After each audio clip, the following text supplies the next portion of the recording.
وہ گاڑی اپنے گھر کے سامنے روک کر جلدی سے باہر نکلا، پچھلی طرف کا دروازہ کھول کر جلدی سے اس میں سے گجرے نکالے۔ ولی ابھی گاڑی کا دروازہ کھول کر ایک قدم باہر رکھ رہا تھا، مگر اس کی جلدی پر حیرت سے اسے دیکھنے لگا۔ میں ایزل کی طرف جا رہا ہوں، تم یہ سامان میرے کمرے میں رکھوا دو۔ جواب کا انتظار کیے بغیر وہ فاروق منزل کی طرف بڑھ گیا۔ ولی نے ہارون کی پشت کی طرف دیکھا، یہ زن مریدی کے سارے ریکارڈ توڑے گا۔ تعصب سے سر ہلاتا وہ گاڑی سے نکلا اور سامان اٹھا کر اندر کی طرف چلا گیا۔ ہارون فاروق منزل میں داخل ہوتے ہی ایزل کے کمرے کی طرف بڑھا، ہاتھ میں گجرے ویسے ہی پکڑے ہوئے تھے۔ وہ ایزل کے کمرے سے 2 قدم دور تھا۔ ایزل عنایت سے شکایتی انداز میں بول رہی تھی، شاید اس کے جوڑے میں کوئی مسئلہ تھا۔ وہ کمرے میں داخل ہونے ہی والا تھا جب خدیجہ بیگم کی آواز پر وہ رکا۔ وہ نہایت ہلکی آواز میں اسے پکار رہی تھی۔ ہارون نے خجالت سے گجرے والا ہاتھ اپنے پیچھے کیا۔ کیا سمجھیں گی ممانی کہ میں کیا حرکتیں کرتا پھر رہا ہوں؟ مگر خدیجہ بیگم کے تاثرات دیکھتا وہ تھوڑا ڈھیلا پڑا۔ خدیجہ بیگم کے اشارے پر اسبات میں سر ہلاتا وہ فاروق صاحب کی لائبریری کی طرف چل دیا۔ اس کے دماغ میں کچھ کھٹکا تھا، مگر وہ نظر انداز کرتا خدیجہ بیگم کے آنے کا انتظار کرنے لگا۔ چند لمحوں کے بعد ہی خدیجہ بیگم اندر داخل ہوتی نظر آئیں۔ کیا ہوا ممانی؟ وہ تفکر سے بول رہا تھا۔ میں تم سے ہی بات کرنا چاہ رہی تھی، اچھا ہوا تم خود ہی آگے، ورنہ میں تمہیں بلانے والی تھی۔ خدیجہ بیگم سامنے میز سے کرسی کھینچ کر بیٹھتے ہوئے بولی۔ دوسری کرسی پر ہارون کو بیٹھنے کا اشارہ کیا تو وہ چلتا ہوا برابر کی کرسی پر بیٹھ گیا۔ گجرے اس کے ساتھ میز پر رکھ دیے، دونوں کا رخ ایک دوسری کی طرف تھا۔ ہارون، مجھے تم سے ایک درخواست کرنی ہے۔ خدیجہ بیگم اس سے نظریں نہیں ملا رہی تھیں، یہ ہارون نے اب نوٹ کیا تھا۔ کیسی بات کر رہی ہیں آپ تو حکم دیں مجھے۔ وہ ماحول میں پھیلی عجیب سی وحشت کو کم کرنا چاہ رہا تھا، لیکن اس کی مسکراہٹ کا خدیجہ بیگم پر کوئی اثر نہ ہوا تھا۔ خدیجہ بیگم نے نظریں اٹھائیں اور اس کی سنہری بھوری آنکھوں میں دیکھا۔ کتنی چمکدار آنکھیں تھیں اس کی۔ ایزل سے نکاح مت کرو ہارون، انکار کر دو، ایک ہی سانس میں انہوں نے کہہ دیا۔ ہارون کی مسکراہٹ سمٹی آنکھوں میں بے یقینی ابھری۔ خدیجہ بیگم نے بے اختیار نظروں کا رخ پھیرا۔ ممانی، یہ کیا کہہ رہی ہیں آپ؟ اسے اپنی آواز کسی کھائی سے آتی محسوس ہو رہی تھی۔ پلیز ہارون، اسے میری التجا سمجھ لو۔ خدیجہ بیگم کی آواز اب کے نم ہوئی تھی۔ مگر کیوں ممانی، کیا میری طرف سے کوئی شکایت ہے آپ کو؟ ہلکا سا جھک کر وہ ان کی آنکھوں میں دیکھنے کی کوشش کر رہا تھا، جو مسلسل ادھر ادھر دیکھ رہی تھیں۔ نہیں ہارون، بات کچھ اور ہے، میں ایزل کا مستقبل خطرے میں نہیں ڈالنا چاہتی۔ بے بسی سے انہوں نے اپنے لب کاٹے تھے۔ ہارون کی طرف انہوں نے اب بھی نہیں دیکھا تھا۔ ممانی، میں آپ کو یقین دلاتا ہوں وہ میرے ساتھ خوش رہے گی، میں اس کا ہر طرح سے خیال رکھوں گا۔ ہارون کے لہجے میں واضح بے چینی تھی۔ خدیجہ بیگم کا دل ڈوبا تھا، وہ یہ کیا کرنے چاہ رہی تھیں؟ 2 لوگوں کی زندگی ان کے اس فیصلے سے کس قدر متاثر ہو سکتی تھی۔ میں جانتی ہوں ہارون، یہ صحیح وقت نہیں ہے، مجھے تم سے پہلے اس بارے میں بات کرنی چاہیے تھی، آج نہیں، لیکن تم ان دنوں میں آئے ہی نہیں۔ ممانی، بات غلط وقت کی نہیں ہے، غلط فیصلے کی ہے، آخر آپ کو کون سی انسیکیورٹی ہے؟ ہارون الجھ کر بولا۔ تمہاری ماں ہارون، خدیجہ بیگم اس کی آنکھوں میں دیکھ کر مضبوط لہجے میں بولی تھی۔ ہارون نے اچنبھے سے ان کی طرف دیکھا۔ تمہاری ماں میری بیٹی کا جینا حرام کر دے گی، جیسے میرا یہاں میرے سسرال میں ہوا۔ میں وہ زندگی اپنی بیٹی کو نہیں دینا چاہتی ہارون جو میں نے گزاری ہے۔ اب کہ وہ پھوٹ کر روتی۔ ممانی، یہ بس اتنی سی بات پر؟ ہارون بے چینی کے ساتھ بولا۔ بس اتنی سی بات ہارون؟ یہ اتنی نہیں ہے، تمہیں پتہ ہے کتنی راتیں میں نے کرب میں گزاری ہیں، کتنی راتیں میں نے رو کر گزاری ہیں، اپنی زندگی کی کتنی جنگیں میں نے تنہا لڑی ہیں۔ انہوں نے بے دردی سے آنکھیں رگڑی تھیں، مگر آنکھوں میں پھر سے پانی بھرنے لگا۔ ہارون کتنا اذیت دیتا ہے جب آپ کو اپنا وجود 2 کوڑی کا لگے۔ آپ نے جہاں ساری زندگی خدمت کرنے میں گزار دی وہاں آپ کی اہمیت ہی نہ ہو۔ میں نے بہت بار سوچا کہ میں یہاں سے چلی جاؤں، میں اپنے آپ کو دیکھوں، بچوں کا کیا ہے، پل ہی جاتے ہیں، مگر نہیں، میری ہمت ہی نہیں ہوتی تھی۔ اذیت کی انتہا تھی۔ ہارون نے ہمدردی سے ان کی طرف دیکھا۔ وہ کب نہیں جانتا تھا ان ساری باتوں کو، تو وہ خود گواہ تھا، خدیجہ بیگم کے ساتھ ہونے والی ساری زیادتیوں کا۔ میں نہیں چاہتی ہارون کہ جو زخم میری روح پر لگے ہیں وہ میری اولاد کے بھی لگے۔ میری ایزل بہت چنچل سی ہارون، میں نہیں چاہتی کہ اس کی آنکھوں کی شوخی ختم ہو۔ ایک بار پھر لہجے میں التجا لوٹ آئی تھی۔ ممانی، ایک بار مجھ پر یقین تو کریں، میں اس کی حفاظت کر سکتا ہوں، اس کو ساری خوشیاں دے سکتا ہوں۔ آپ ان مفروضوں کی بنا پر مجھ سے اتنا بڑا فیصلہ مت کروائیں پلیز۔ ان کے ہاتھ تھام کر اپنے ہاتھوں میں قید کر کے وہ منت بھرے انداز میں بولا تھا۔ آنکھوں میں سرخی چھانے لگی تھی، کچھ دیر پہلے کی چمک اب جا چکی تھی۔ ہارون، تم سمجھ سکتے ہو مجھے پلیز، خدیجہ بیگم نے اسی کے انداز میں کہا تھا۔ ہارون کچھ لمحے ان کی آنکھوں میں دیکھنے کی کوشش کرتا رہا۔ ٹھیک ہے، جیسے آپ کہیں گی ویسا ہی ہوگا۔ وہ ہار مانتے کھڑا ہوا۔ خدیجہ بیگم نے خالی نظروں سے اسے دیکھا، جیسے اس کے اس فیصلے سے خوش نہیں ہو پائی تھی وہ۔ لیکن میری ایک شرط ہے، وہ خدیجہ بیگم کی طرف پشت کیے بولا تھا۔ خدیجہ بیگم اس کے مقابل کھڑی ہوئی، سوالیہ آنکھوں سے اس کی طرف دیکھا۔ میں نکاح سے انکار نہیں کروں گا، آج سے 5 سال کا وقت لے رہا ہوں۔ ان 5 سالوں میں آپ کے سامنے نہیں آؤں گا، مگر 5 سالوں کے بعد آپ کو یہ احساس ضرور ہو جائے گا کہ ایزل اگر کسی کے ساتھ خوش رہ سکتی ہے تو وہ میں ہوں۔ خدیجہ بیگم کی آنکھوں میں دیکھتا وہ اس قدر یقین سے بولا تھا کہ ایک لمحے کے لیے خدیجہ بیگم کا دل ڈول گیا۔ یہ وہ کیا کرنے جا رہی تھیں؟ مگر پھر اپنی زندگی کی ساری بیتی آنکھوں کے سامنے لہرا گئی۔ نہیں، وہ ٹھیک کر رہی تھیں، وہ ایزل کی زندگی ویسی نہیں بنا سکتی تھیں جیسی انہوں نے خود گزاری تھی۔ میں 5 سال، ان سالوں میں اگر آپ کو ایک بھی شخص ملے جو مجھ سے بہتر لگے تو بے شک آپ ایزل کے ساتھ اس کی شادی کر دیجیے گا، مگر ان 5 سالوں بعد میں واپس آؤں گا اور پھر آپ مجھے ایزل کو دینے سے انکار نہیں کر سکتی۔ وہ پتھرائی ہوئی آنکھوں سے بول رہا تھا، لیکن اس کے لہجے میں بلا کی خود اعتمادی تھی۔ نانا کے پاس یہ پیغام پہنچ جائے گا کہ اس وقت یہ نکاح نہیں ہو سکتا۔ کیسے؟ کیوں؟ یہ میری ذمہ داری ہے، مگر میں ایزل سے دستبردار نہیں ہو سکتا۔ خدیجہ بیگم نے اسبات میں سر ہلا کر نظروں کا رخ ہارون کی جانب سے پھیر لیا۔ ان کو اپنا آپ اس وقت ہارون کا مجرم لگ رہا تھا۔ ایک نظر انہوں نے ہارون کی آنکھوں میں دیکھا اور باہر کی طرف قدم بڑھا دیے۔ ابھی وہ باہر قدم رکھ ہی رہی تھیں کہ ایزل انہیں ڈھونڈتی اسی جگہ آ پہنچی۔ امی آپ یہاں کیا کر رہی ہیں؟ میں کب سے آپ کو ڈھونڈ رہی تھی، وہ اپنی دھن میں کہہ رہی تھی۔ خدیجہ بیگم نے کالی کالی نظروں سے ایزل کی آنکھوں میں چمکتے قندیل دیکھے تھے۔ دل میں ایک ہوک سی اٹھی تھی، مگر وہ اس لمحے کمزور نہیں پڑنا چاہتی تھی۔ آپ کو پتہ وہ نکاح والا جوڑا مجھے تنگ ہے، میں اتنے تنگ کپڑے نہیں پہنتی، ایزل جھنجھلائی سی بولی تھی۔ خدیجہ بیگم کے دل نے دہائی مچائی تھی کہ ایک بار پھر سوچ لیا جائے، ان کا فیصلہ کہیں غلط تو نہیں، مگر دماغ نے فوراً توصیح کی کہ ابھی تو وہ کمسن ہے، کچھ دیر بعد سنبھل جائے گی۔ تم چلو کمرے میں آ کر دیکھتی ہوں کیا مسئلہ ہے۔ خدیجہ بیگم اس سے نظر ہٹا کر آگے بڑھ گئیں۔ تبھی لائبریری سے ہارون نکلتا دکھائی دیا۔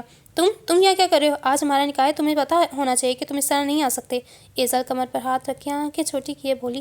اس کی آنکھوں میں ایک شوخی تھی۔ ہارون کا دل کر رہا تھا، سب سے مٹھیاں بھینچی تھیں۔ ہاں صحیح کہہ رہی ہو، کاش کہ میں آج نہ آتا، ہارون ہارے ہوئے انداز میں بولتا وہاں سے چلا گیا۔ ایزل اس کے پیچھے کچھ بڑبڑائی تھی۔ حویلی کا دروازہ پار کرنے سے پہلے اسے ایک بار مڑ کر دیکھا۔ وہ ہلکے میرون رنگ کے فراک میں ملبوس تھی اور سیاہ دوپٹہ سر پر ٹکائے وہ اپنے کمرے کی طرف بڑھ رہی تھی۔ ہارون کی جانب اس کی پشت تھی۔ ہارون نے یاسیت سے اسے دیکھا تھا، پھر زور سے ہاتھ کو دروازے پر مارا تھا۔ لکڑی کا بھاری دروازہ جوں کا توں رہا، مگر ہارون کا ہاتھ سرخ ہو رہا تھا، اندر کا تیش بڑھتا جا رہا تھا۔ لائبریری کی میز پر رکھے گجرے وہیں رہ گئے، ساتھ میں ہارون کے خواب بھی۔ وہ تیزی سے قدم بڑھاتا اپنے گھر کی طرف چل دیا، کہیں اس کے ارادے کمزور نہ ہو جائیں۔ گھر واپس پہنچ کر وہ سیدھا شمیم کے کمرے کی طرف گیا۔ ولی کہاں ہے امی؟ دروازے میں ہی اس نے پوچھا تھا۔ وہ چلا گیا، کہہ رہا تھا 1 گھنٹے تک واپس آ جاتا ہے، شاید کوئی کام تھا، مصروف سے لہجے میں بولتی شمیم نے ہارون کی طرف نہیں دیکھا تھا۔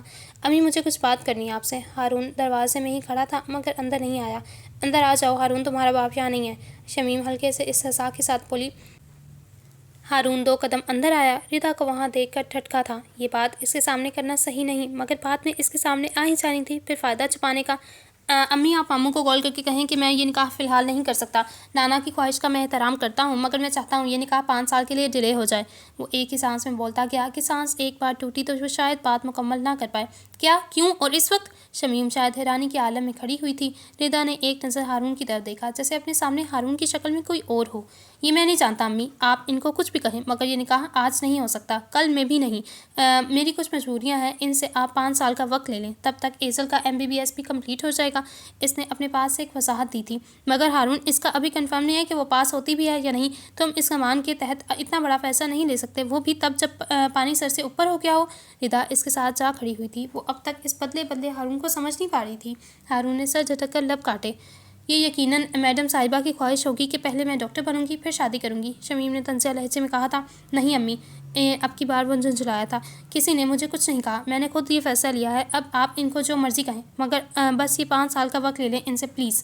ہارون مکمل بے بسی سے بولا۔ اندر ایک لاوا تھا جو پھٹنے کو تیار تھا، مگر وہ ضبط کیے کھڑا رہا۔ مگر ہارون، ردا نے کچھ کہنے کے لیے لب کھولے ہی تھے کہ ہارون نے ہوا میں ہاتھ لہرایا۔ بس میں نے کہہ دیا، آپ میرا یہ کام کر دیں، مجھے اپنی پیکنگ کرنی ہے، کہہ کر وہ رکا نہیں۔ ردا نے یاسیت سے اسے جاتے دیکھا تھا۔ اب امی، اس نے مڑ کر شمیم کی طرف دیکھا، دل میں ایک دھچکا سا لگا۔ وہ مسکرا رہی تھی، وہ واقعی مسکرا رہی تھی۔ امی، ردا نے بے یقینی سے شمیم کی طرف دیکھا، وہ اس وقت کیسے مسکرا سکتی تھی؟ ہاں کچھ نہیں، اب کیا کرنا ہے، میں بابا کی طرف جا رہی ہوں۔ ردا کے اس طرح دیکھنے پر اپنی مسکراہٹ روکی، انہوں نے اپنی چادر اٹھائی اور باہر کی طرف چل دی۔ ردا نے بے بسی سے اسے جاتے دیکھا تھا، اپنی ماں کی آنکھوں میں شیطانی مسکراہٹ دیکھ چکی تھی، جانتی تھی آگے کچھ بھی خیر نہیں۔ ہارون اپنے کمرے میں بیگ میں کپڑے پھینک رہا تھا، دل خالی سا ہو گیا تھا، آنکھیں پتھرائی سی۔ ہارون، اس آواز پر اس کے چلتے ہاتھ تھمے تھے۔ اس نے مڑ کر دیکھا، وہ روتی ہوئی آنکھوں سے اس کو دیکھ رہی تھی۔ ہارون کا دل ڈوبا تھا، اس نے کب چاہا تھا کہ وہ ایسے اس کے سامنے آئے۔ تم نے نکاح سے انکار نہیں کیا نا؟ یہ سب جھوٹ بول رہے ہیں نا ہارون، تم ایک بار کہہ دو یہ سب جھوٹ ہے۔ وہ ہچکیوں کے درمیان کہتی ہارون کے ضبط کا امتحان لے رہی تھی۔ اسے زندگی میں پہلی بار اتنے بے بسی کا احساس ہوا تو وہ بس اسے دیکھتا گیا۔ ہارون، بولتے کیوں نہیں ہو کچھ؟ وہ قدم قدم چلتی اس کی طرف آئی۔ ہارون کے لیے وہ لمحہ کسی آسیب سے کم نہ تھے، وہ اس کی آنکھوں میں بے یقینی نہیں دیکھنا چاہتا تھا۔ ہارون بولو کچھ، خدارا مجھے سانس نہیں آ رہا۔ وہ لمبے لمبے سانس لیتی بول رہی تھی۔ ہارون کے لیے اب خاموش رہنا مشکل ہو گیا تھا۔ ہاں میں نے منع کیا ہے، مجھے ابھی نکاح نہیں کرنا تھا۔ ہارون کو اپنی آواز کسی کھائی سے آتی محسوس ہو رہی تھی۔ ایزل کے آنسو اسی پل تھم گئے۔ ہارون ان سے آنکھوں میں اپنے لیے بے یقینی نہیں دیکھ سکتا تھا۔ اس نے نظریں زمین کی طرف کر دیں، تب اس نے اس کے پاؤں کی طرف دیکھا تھا۔ وہ ننگے پاؤں کھڑی تھی۔ ہارون نے کب سے آنکھیں بند کر لیں۔ لعنت ہو تم پر ہارون، تم جاؤ یہاں سے پلیز۔ نظریں چرا کر بولتا۔ اسے اپنا آپ کسی مجرم سے کم نہیں لگ رہا تھا۔ وہ مزید اس کی آنکھوں میں اپنے لیے بے اعتنائی نہیں دیکھ سکتا تھا۔ ایزل نے 2 قدم پیچھے کی طرف بڑھائے، جیسے ہی مڑی ساتھ ہی چکرا کر زمین پر بے دم سی گر گئی۔ ہارون کی جان ہوا ہوئی۔ ایزل اسے پکارتا۔ وہ جلدی سے آگے بڑھا تھا۔ ایزل کا دلہن بنا چہرہ لٹھے کی مانند سفید پڑتا جا رہا تھا اور ہارون کا چہرہ تاریک۔ اگلے کچھ لمحے ہارون احمد کی زندگی کے بدترین لمحے تھے۔ صرف کچھ پلوں میں اس کی زندگی کا شیرازہ بکھر گیا تھا۔ فاروق صاحب کی موت کا سن کر اس کی ساری ہمت جا چکی تھی۔ اس کا اپنے حواس بحال رکھنا مشکل ہو رہا تھا۔ شہربانوں نے اسے فاروق صاحب سے آخری بار ملنے بھی نہیں دیا۔ وہ ایسی جگہ پر کھڑا تھا جہاں وہ اپنا آپ کسی پر بیان نہیں کر سکتا تھا۔ وہ اس وقت سب کا مجرم تھا اور اسے مجرم بنانے والی اس کی ماں۔ فاروق صاحب کی تدفین کے بعد ولی واپس جا چکا تھا۔ اگر ولی نہ ہوتا تو شاید اسے کبھی فاروق صاحب کے پاس بھی نہ آنے دیتے، مگر ولی نے وہاں معاملہ سنبھال لیا تھا کسی حد تک۔ ہارون واپسی پر سیدھا شمیم کے کمرے میں گیا تھا، مگر وہاں نیاز احمد پہلے ہی موجود تھے۔ بیڈ پر کسی کتاب کا صفحہ پلٹتے انہوں نے بڑی حیرانی سے ہارون کو دیکھا تھا، مگر وہ آج پرواہ کیے بغیر کمرے میں داخل ہوا۔ صوفے پر بیٹھی شمیم روئی روئی صورت کے ساتھ آنکھیں موندے بیٹھی تھی۔ امی یہ کیا کیا آپ نے؟ کس چیز کا بدلہ لیا آپ نے مجھ سے؟ ہاں وہ بلند آواز میں بولتا۔ اس وقت سارے لحاظ بلائے طاق رکھ گیا۔ پیچھے بیٹھے نیاز احمد نے بڑی دلچسپی سے یہ منظر دیکھا تھا۔ کیا مطلب؟ شمیم نے حیرت سے اپنی جوان اولاد کو دیکھا۔ آپ کیسے اتنی معصوم بن سکتی ہیں امی؟ میں نے آپ سے کیا کہا تھا اور آپ نے کیا کہا؟ ہاں وہ شدید صدمے میں کہہ رہا تھا۔ مجھے جو سمجھ آیا میں نے کہہ دیا، شمیم نے اب کے کمال بے نیازی سے نظریں چرا کر کہا۔ پیچھے بیٹھے نیاز احمد نے ستائشی انداز میں ابرو اٹھایا تھا۔ واقعی امی؟ ہارون نے بے یقینی سے کہا۔ میں نے آپ کو وقت لینے کا کہا تھا اور آپ نے کیا کیا؟ آپ نے ان کو انکار کر دیا، یہ کہہ کے کہ ہارون کو ایزل سے کوئی مسئلہ ہے۔ واہ امی واہ! وہ ہوا میں ہاتھ کھڑے کرتا جیسے اپنی قسمت پر ماتم کنا ہوا تھا۔ تو میں اور کیا کرتی؟ تم نے مجھے کون سا سیدھی بات بتائی تھی؟ شمیم کندھے اچکار کر بولی۔ لہجہ ذرا کمزور تھا۔ امی میں نے آپ کو اتنی سیدھی بات کہی تھی کہ ان سے وقت لے لیں، اور آپ نے اس بات کو ممانی سے بدلہ لینے کے لیے استعمال کیا۔ آخر ایسی کون سی حرص ہے امی جو آپ کی پوری نہیں ہو رہی؟ وہ کون سا اسد ہے جو آپ کو چین نہیں لینے دے رہا؟ ہارون ضبط سے کہہ رہا تھا۔ شمیم کو اس کے الفاظ کسی خنجر سے کم نہیں لگے تھے۔ وہ آہستہ آہستہ اس کے سینے میں سرایت کرتے جا رہے تھے۔ نیاز احمد کے لب واو میں سکڑے تھے۔ ان کے لیے اب یہ مزید دلچسپ ہوتا جا رہا تھا۔ ہارون! شمیم کھڑی ہوتی درستی سے بولی تھی۔ ہارون ان کی طرف دیکھ کر استہزائیہ ہنسا۔ آپ ماں نہیں ہو ہی نہیں سکتی، کہتے وہ بغیر پیچھے دیکھے کمرے سے نکل گیا۔ آخر تم نے اپنی اولاد کو بھی باغی کر لیا۔ دوبارہ سے نظریں کتاب پر جمائے نیاز احمد اپنی مسکراہٹ ضبط کرتا بولا۔ شمیم بے دم سی صوفے پر گر سی گئی، دونوں ہاتھوں سے اپنے بال جکڑ لیے۔ اگلے دن انہیں ہارون نظر نہیں آیا تھا۔ پورے حشمت پور میں یہ بات پھیل چکی تھی کہ ہارون احمد گاؤں کو چھوڑ کر جا چکا تھا۔ حشمت پور سے آ کر ہارون نے اس تنگ سی گلی میں ایک گھر لیا تھا۔ کوئی 2 ہفتے ہو چکے تھے فاروق صاحب کو اس دنیا سے گئے۔ ہارون نے جس دن گھر چھوڑا تھا، اس دن کے بعد وہ کسی سے نہیں ملا تھا سوائے ولی کے۔ وہ کمرہ جہاں اب بہت سے کمپیوٹر اسکینرز لگے ہوئے تھے، لیکن اس وقت وہاں ایک بیڈ الماری کے سوا کچھ نہیں تھا۔ وہ بیڈ پر ایک ہاتھ سر کے نیچے رکھے لیٹا چھت کو گھور رہا تھا۔ تبھی کمرے میں ولی داخل ہوا۔ ہارون نے نظروں کا رخ نہیں بدلا، وہ ہنوز چھت کو ہی دیکھ رہا تھا۔ چلو آؤ کہیں باہر چل کر کھانا کھاتے ہیں۔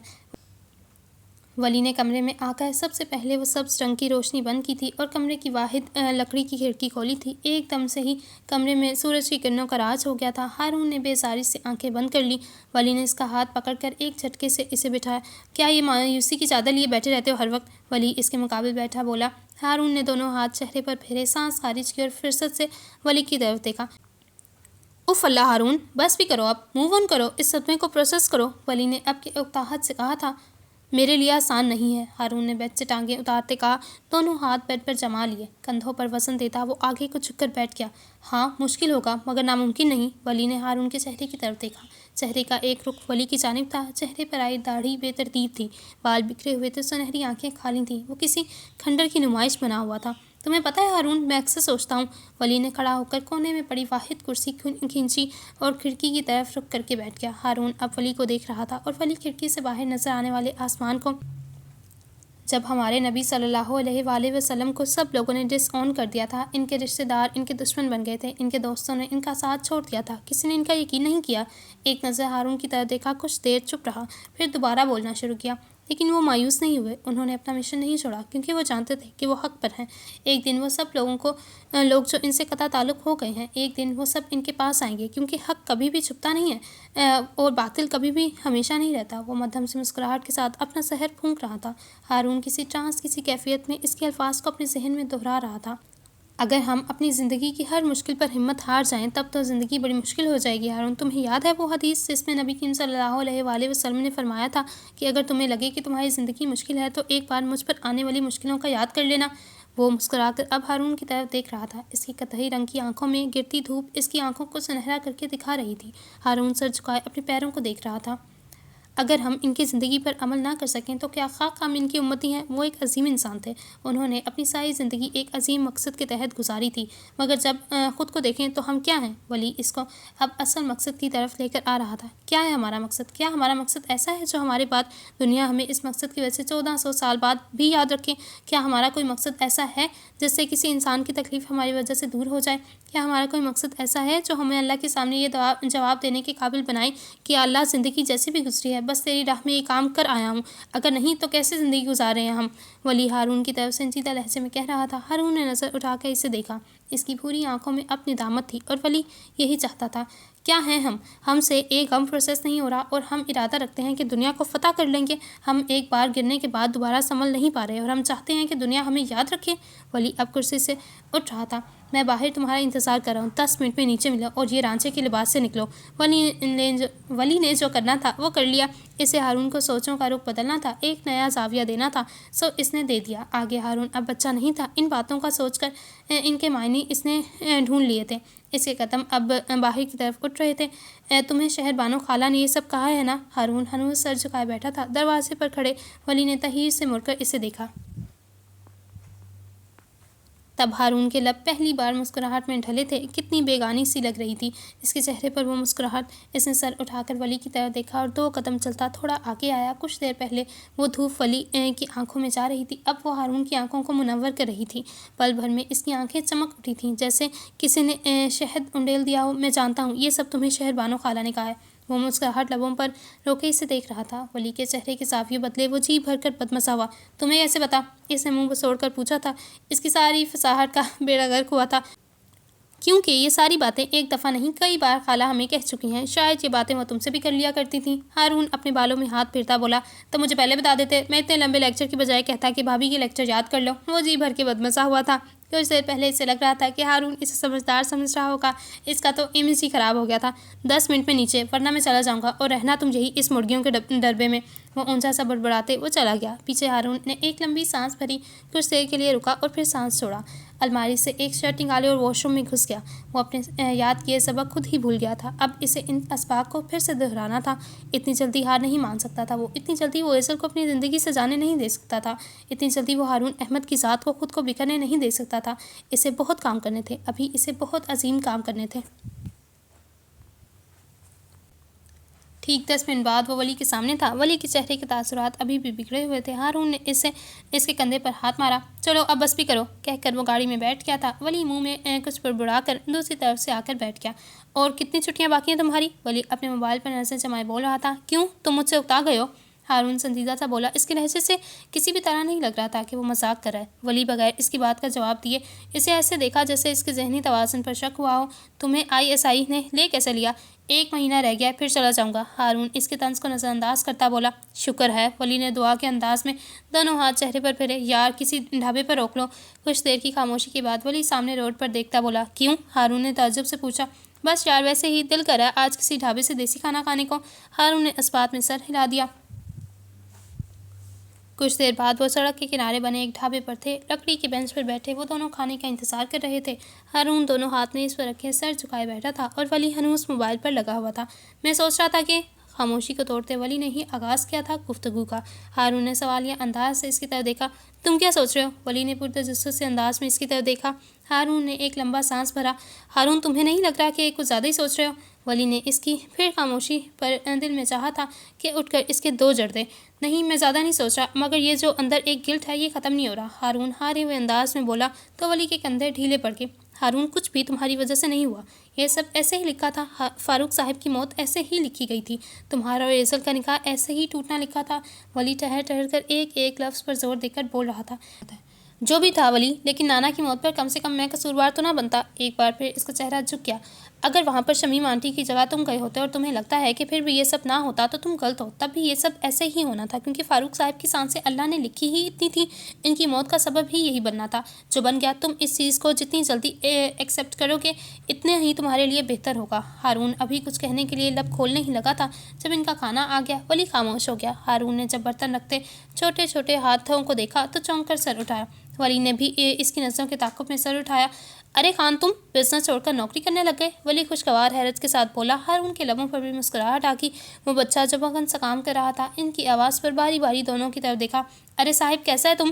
ولی نے مکمل نظر انداز کرتے اب وہ ہارون کی طرف رک کیے کھڑا تھا۔